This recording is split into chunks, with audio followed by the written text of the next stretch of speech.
Hello，大家好，我係守門員日常嘅阿澤啊，歡迎大家收睇我哋嘅開箱片啦。咁我哋今日想同大家開箱嘅手套咧，就係一隻今年2020年咧都非常有爭議性嘅一對手套啊。咁就係呢一對 Adidas 推出嘅 Predator 2020嘅版本啊。咁我哋見到啊喺個盒入邊啊，即刻攞出嚟睇下先啦。首先咧，呢對手套咧冇腕帶嘅，然後咧背脊咧有啲一大堆呢啲一粒粒嘅膠狀嘅物體啦。OK， 咁 Adidas 嘅 Predator 啦出咗好多隻配飾㗎喺今次2020年嘅版本。咁呢一隻咧就叫做 Tormentor 嘅一個系列啦。咁佢係同2002年嘅日韓世界盃入邊其中一隻推出嘅 Predator 波 boot 叫做 Mania 嘅波 boot 咧嘅配飾咧係做一個致敬啦。咁就係都係用呢個叫做 Team Royal Blue 嘅藍色同埋一個 Active Red 嘅紅色咧去做成嘅。係啦，咁我呢一隻手套咧就佢嘅剪裁咧就係 negative cut 啦。手套嘅乳膠咧就係大家可以見到啦，係 URG 2.0嘅。咁佢叫做 URG 2.0嘅。佢仲有啲咩特點咧？就係有呢一個去聲稱就話叫做英文叫做 anatomical flex zone 啊。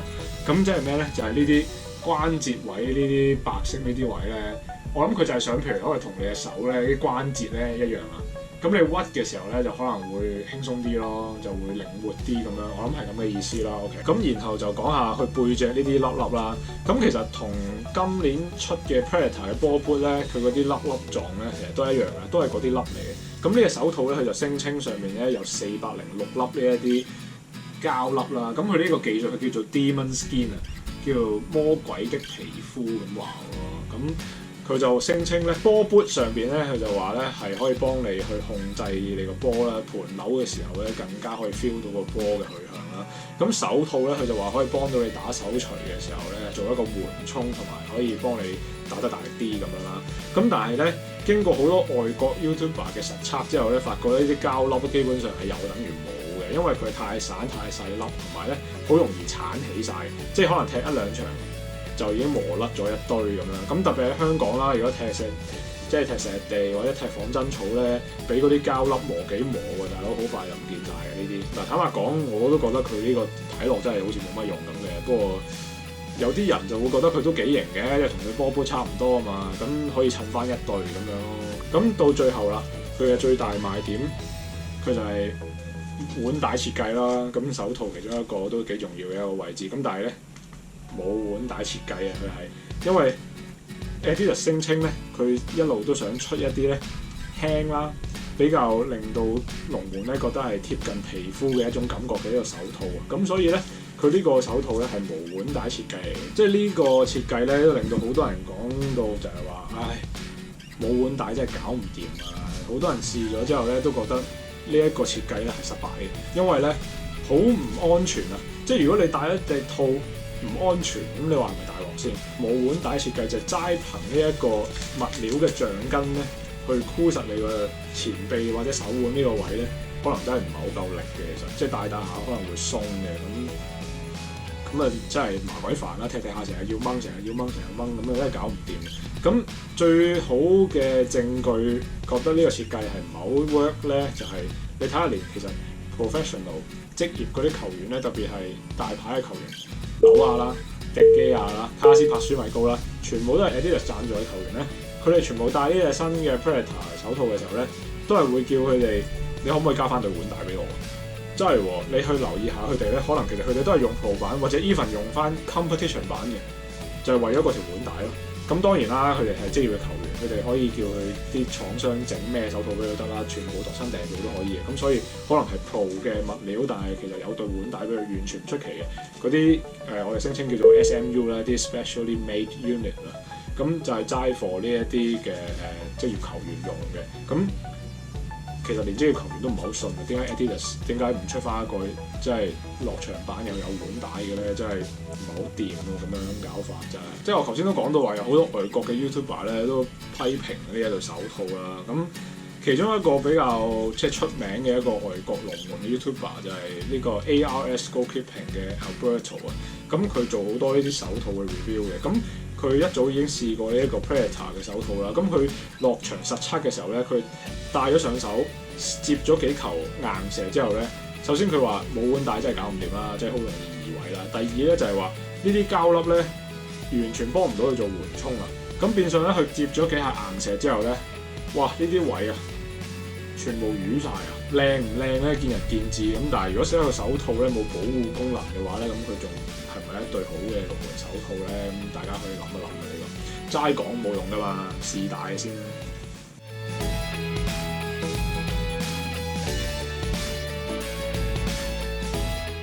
好啦，嗱戴咗上手啦，咁咧首先第一個感覺係貼手嘅，我覺得佢係即係呢一啲。手指位咧，佢係 negative cut 嘅其中一個好處啦。但係其實都有啲手套咧，就算出 negative cut 咧，佢都唔係話太貼嘅，即係可能啱鬼佬手指啦，可能就係比較粗啲嘅。咁我嘅手指比較幼嘅，咁佢呢一種 negative cut 咧，我覺得係唔錯嘅，即係都幾貼嘅。咁然後咧就你捏呢個手套嘅時候咧，唔會覺得佢呢度太多膠咧去谷出嚟啊！即係佢呢個膠咧係比較貼手嘅力量。咁佢講到話呢個即係關節位係幫佢靈活啲，咁我都有少少咁嘅感覺嘅。你話好多咧又唔係話特別大分別嘅，即係我覺得都還好啦。講下個腕位啦，個腕位其實咧都仲可以攝到一隻手指入去，都可以勉強攝到隻手指入去。咁落到場接波，我估可能都真係會有啲變化啦。咁樣大家覺得點咧？呢隻手套係咪都 OK 咧？咁我而家係連嗰度陣保護膠咧都未拆嘅，因為真係啱啱開箱出嚟睇嘅啫。咁當然到我去實測嘅時候，我梗係會搣咗佢啦。我而家就攞去洗，然後就同大家做一個實測。好。出到嚟呢度草地咧，就係好明顯代表我哋同大家做一個實測啦。琴晚就已經做咗一個 pre-wash 嘅動作，就係洗咗呢個手套噶啦。咁而家大概7至8成乾啦。首先同大家做嘅第一個實測咧，就係睇下可唔可以單手擒得住呢度有個波嘅。咁今日都有啲落雨嘅，咁個波面表面都有少少濕啦。不過正常應該就吸得起嘅，不過就話起好似完全唔係好掂喎呢個。咁就係唔得嘅，係失敗嘅。咁我哋即管試下其他嘅實測啦，睇下呢一個無腕帶設計咧，究竟穩唔穩陣啦，同埋呢啲膠粒容唔容易甩咧，會唔會真係幫到你打手錘咧？我哋一齊試下。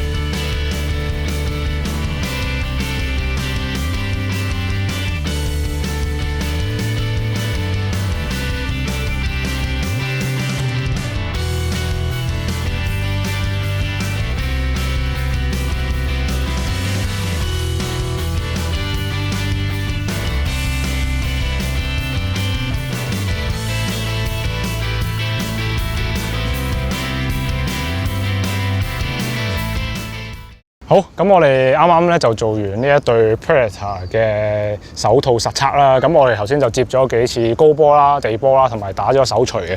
咁感覺上咧，雖然頭先我哋喺第一個測試嘅時候咧去做拎起個波嗰個測試就失敗咗啦，比較跣啦。但係頭先接波起上嚟，我覺得都算穩陣嘅。你手腕位始終咧冇咗個腕帶咧，都真係有少少感覺唔安全啊。雖然未至於隻手套咧會周圍移位啊，但係感覺上個腕位咧呢個位冇嘢箍住佢包住佢咧，都係會有啲唔係好穩陣嘅感覺咯。手背打手錘呢一個位置，呢一啲粒粒咧未至於成粒甩起嘅，有一啲粒粒咧，其實個頭咧已經係嗰啲尖位已經崩晒嘅。其實咁可能打多幾次都真係可能會成隻手套嗰啲粒粒嗰啲尖都平晒啊、滑晒咁樣噶啦。然後咧就想講下個耐磨度啦。咁我哋今日就喺一個真草嘅環境嗰度踢嘅。咁暫時嘅情況都可以接受嘅。咁可以俾大家睇下咧，呢一個手指唯一喺呢一個位啦，就有少少破損嘅，喺右手嘅中指呢一個位。咁我覺得係一個正常嘅破損嘅程度啦。咁手套冇可能唔爛嘅，咁始終咁同埋始終接過一啲地波啊、磨過落地下咧，都會有呢啲咁嘅情況嘅。咁可以接受嘅，我覺得。呢一對手套原價以差唔多要1000蚊嚟講咧，坦白講，你問我咧，我就真係未必會再買下一對嘅，因為以佢嘅特色啊，以佢嘅能力啊、功能方面咧，我相信有其他牌子平過佢而功能好過佢嘅咧，都大有人在嘅。咁所以我就未必建議大家去買咯。除非你好中意 Adidas 嘅波 boot 啦，即係可能你會儲 Predator 嘅手套同埋波 boot，咁儲翻同一對同一 set 嘅話咧，咁都可以接受嘅。咁但係我就唔建議大家淨係追呢一對手套嘅功能去買呢對手套啦。咁所以就係咁啦。咁今日嘅實測就嚟到呢度啦。咁我哋下條片再見，拜拜。